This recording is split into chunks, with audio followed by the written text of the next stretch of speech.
Et si derrière les plus grands sourires se cachaient les plus grandes douleurs? Derrière la joie communicative de Mimi Mati, son humour inimitable, ses rôles emblématiques qui ont fait vibrer des millions de Français, se cache une femme au parcours semé d'embûches, de sacrifices et de combats silencieux. Une vie marquée non pas par un drame isolé, mais par une succession de blessures intimes, trop souvent invisibles au regard du public. Saviez-vous que Mimi a dû choisir entre sa famille et sa carrière, entre la douleur et la scène, entre ses rêves et une réalité parfois cruelle? Pourquoi une femme aussi aimée a-t-elle pleuré en silence tant de fois après avoir fait rire tout un pays? Comment a-t-elle trouvé la force de continuer malgré les critiques, malgré les douleurs physiques, malgré l'ombre constante du rejet? Dans cette vidéo, nous allons vous emmener dans les coulisses d'une vie hors du commun, entre lumière et solitude, succès et souffrance. Préparez-vous à découvrir l'histoire bouleversante d'une battante qui a transformé ses failles en force et sa différence en message d'espoir. Dites-nous en commentaire ce que Mimi Mati représente pour vous.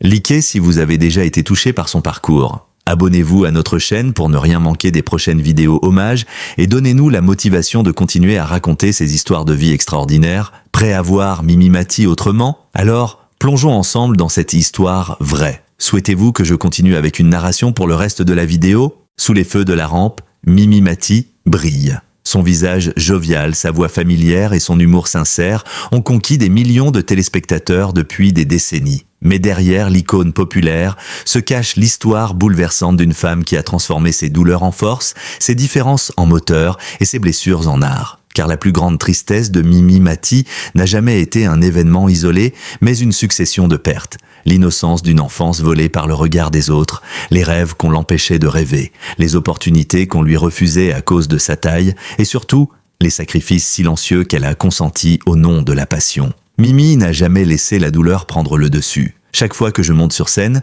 chaque fois que je fais rire les gens, c'est comme si je m'auto-guérissais, confiait-elle un jour. Ce rire qu'elle offre au public n'est pas un masque, mais une arme. Une arme contre la solitude, contre les préjugés, contre l'injustice. Car derrière chaque sourire éclatant, il y a eu des nuits pleines de larmes, non pas de faiblesse, mais de force. Une force surhumaine pour affronter ce que tant auraient fui. Née à Lyon, Mimi Mati grandit dans une famille modeste mais passionnée par les arts. Son père, saxophoniste, lui transmet l'amour de la musique. Sa mère, femme de caractère, l'encourage à ne jamais plier face aux défis. Mais très tôt, Mimi comprend que sa vie ne sera pas ordinaire. Atteinte d'achondroplasie, une forme de nanisme, elle fait face à un monde peu préparé à accueillir la différence. Loin de se laisser abattre, elle puise dans cette marginalité une énergie farouche. Avant d'embrasser le métier d'artiste, elle travaille dans un bureau, un quotidien qu'elle vit comme une prison. Un jour, à bout de souffle, elle prend une décision radicale, tout quitter pour suivre sa vocation. Un choix audacieux qui marquera le début d'un parcours aussi inspirant que tumultueux. À 22 ans, elle rejoint l'atelier de comédie musicale de Michel Fugain à Nice. Chant, théâtre, danse, elle s'y forme corps et âme, affrontant ses limites physiques avec une détermination hors norme. Après 2 années intenses, elle s'installe à Paris. Les débuts sont modestes, mais sa participation au Petit Théâtre de Bouvard révèle son humour tranchant, sa spontanéité désarmante et surtout son talent brut. C'est en 1988 que tout bascule. Elle rejoint le trio des filles avec Isabelle de Botton et Michel Bernier. Ensemble, elles créent un humour au féminin impertinent et percutant. Existent en 3 tailles, leur pièce emblématique, joue avec l'autodérision, fait tomber les barrières et impose Mimi comme une comédienne incontournable.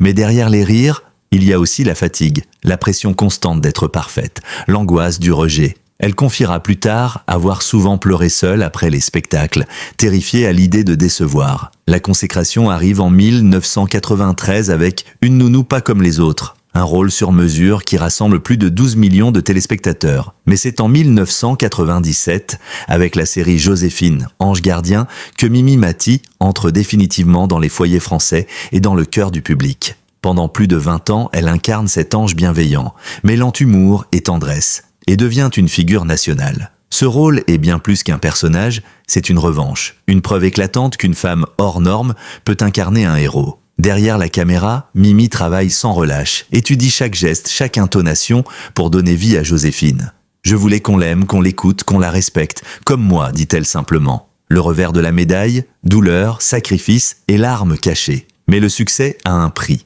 En 1994, elle crée Mimi au Splendid, un one-woman show qui lui tient à cœur. Malgré l'enthousiasme du public, la critique se montre impitoyable. Mimi est blessée. Je lisais les critiques en coulisses et je pleurais. J'avais l'impression d'avoir échoué, avouera-t-elle. Mais comme toujours, elle se relève. Parmi ses plus grandes blessures, l'éloignement forcé de sa famille. Lors d'un tournage de Joséphine, elle apprend que sa mère est gravement malade. Déchirée entre ses engagements et ses émotions, elle ne peut rentrer à Lyon immédiatement. Lorsqu'elle arrive enfin, elle serre sa mère dans ses bras, pleure toutes les larmes de son corps, rongée par la culpabilité. « Je n'étais pas là quand elle avait besoin de moi », dira-t-elle. Et puis, il y a la douleur physique. L'achondroplasie est une maladie lourde. Lors d'une tournée en 2002, j'adore papoter avec vous. Elle souffre atrocement du dos.